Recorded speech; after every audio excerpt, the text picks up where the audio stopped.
Welcome to this explainer. Today, we're exploring a practice that completely flips the script on how we calm our overworked minds.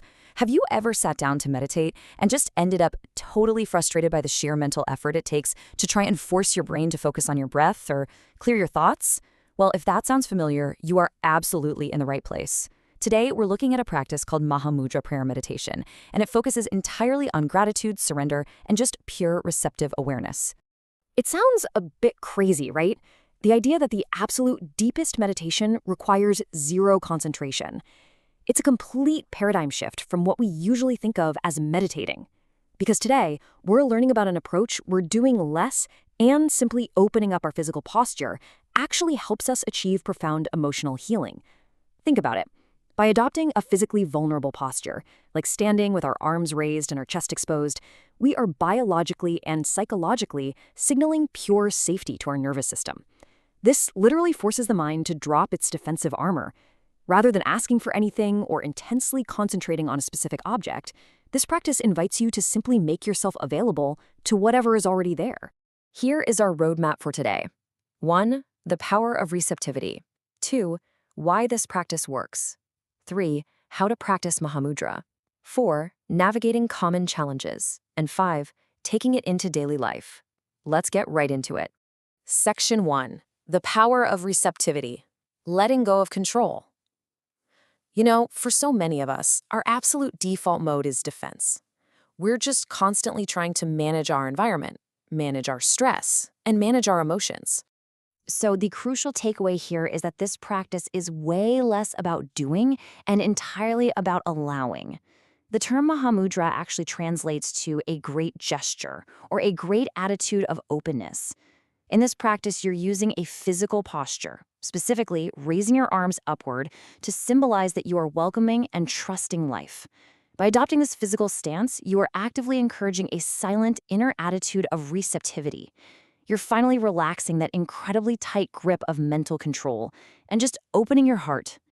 Think of it like taking off a heavy, exhausted suit of armor. We are actively trading all that resistance, the constant complaining, the fear, and that exhausting need for control. Instead, we're exchanging all of that for something incredibly liberating. We're swapping resistance for openness, complaint for gratitude, fear for trust, and control for pure receptivity. The physical posture of Mahamudra serves as this incredibly direct physical reminder to your brain to actually embody those inner qualities. Moving into Section 2. Why this practice works. The benefits of surrender. Now, it's one thing to say, hey, be open, but it's a completely different thing to actually feel the tangible effects of that in your own body. Because so many of us go through life unconsciously protecting ourselves by putting up these massive inner barriers, this practice gently starts to dismantle them. When you actually practice this surrender, people frequently report feeling a literal warmth spreading right through their chest. It's wild. You'll feel this deep sense of emotional softness and genuine gratitude. By just releasing the need to control every little outcome, you significantly drop your mental pressure. You start feeling a really deep, grounding connection to the present moment, to nature, and to humanity. And why? Simply because you've finally stopped fighting your current reality. This quote really hits the nail on the head when it comes to emotional resilience. Trust develops not from certainty, but from openness to experience. We're so conditioned to think we have to micromanage every single aspect of our lives just to feel secure. But true, rock-solid inner confidence, that actually comes from temporarily letting go of that control. We don't need to be perfectly certain about what the future holds, as long as we're genuinely open and receptive to whatever the experience happens to bring us. All right, Section 3, How to Practice Mahamudra, Step-by-Step Guide.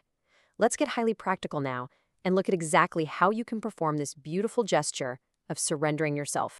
Before we get into the exact steps, let's talk about prepping. You'll definitely want to find a quiet space where you won't be interrupted. But honestly, the only real strict requirement is wearing loose, comfortable clothing so your arms and shoulders can move around freely. Now, a lot of people find that practicing this during the natural transition times of the day, like sunrise or sunset, is especially meaningful. But really, you can do this literally whenever you just need a moment of emotional reset. Okay, here's how you do it. First, just stand balanced and upright. Feet about shoulder-width apart, knees nice and soft, not locked.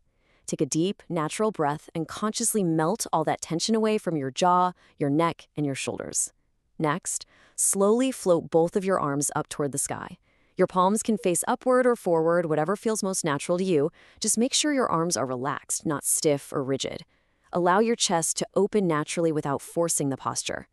And then, without using any words at all, just let a feeling of gratitude or appreciation for life wash over you. And hey, if it doesn't come instantly, absolutely do not force it. Just remain entirely receptive. Once you're physically open, we transition to the inner experience by simply stopping. Just stop doing anything. Stand there with your arms raised and gently observe your breathing. Welcome absolutely whatever feelings emerge, whether that's peace, intense joy, absolute stillness, or even a bit of sadness. Let it come without a single ounce of judgment. Try to stay in this silent awareness for maybe 5 to 10 minutes when you're just starting out. Then, whenever you're ready, move really gently. Slowly lower your arms while keeping your eyes closed and just sit quietly for a few minutes to let all those effects settle in naturally. Section 4, Navigating Common Challenges. Overcoming hurdles. Look, trying something totally new, especially a physical practice like this, can feel a little strange at first. So let's just go ahead and normalize that awkwardness right now. It is completely 100% normal to face a bit of resistance. If you feel super self-conscious standing completely alone in a room with your arms up in the air, know that feeling absolutely fades with practice. Just keep bringing yourself back to the present. If you don't instantly feel overwhelmed with some magical sense of gratitude, that is perfectly fine too. The entire goal here is receptivity, not performing some specific emotion for yourself. And this is crucial. If your shoulders start burning or you experience physical discomfort, simply lower your arms a bit or even rest them briefly. In Muhammadah, your comfort is vastly more important than your endurance. It's about opening your heart, guys, not passing a shoulder strength test. Finally, Section 5, Taking it into daily life. Lingering effects. Because the goal isn't just to feel great for 10 minutes while your arms are raised, it's to fundamentally transform how you navigate the rest of your world. Directly after your session, you might want to jot down a few insights in a journal, grab a glass of water, or simply just rest for a second. Many practitioners notice immediate, lingering effects that are pretty incredible. You'll likely notice this ongoing emotional softness throughout your entire day. You'll have a much greater appreciation for the small things and a very real, significant drop in your baseline stress levels. Your mood often just stabilizes, giving you this enhanced emotional balance to tackle literally whatever the day throws at you. Ultimately, this is what the whole shebang boils down to. The essence of the practice is beautifully simple. Open, receive, trust, and remain aware. The ultimate goal is that this profound attitude of gratitude and openness starts to naturally influence how you respond to your relationships, to your daily challenges, and to those unexpected hurdles long after your meditation is actually over. You learn to carry this internal posture of receptivity with you everywhere you go, even when your arms aren't raised. To wrap up this explainer, I want to leave you with this thought to carry in your back pocket as you step back out into the busy world. You do not always need to physically raise your arms to open your heart. The posture is just the beginning, right? The true practice happens in how you actually live your life. So I encourage you to ask yourself, how will you receive the present moment today? Thank you so much for exploring this fascinating practice with me, and I truly hope it brings a massive newfound sense of peace and receptivity to your day.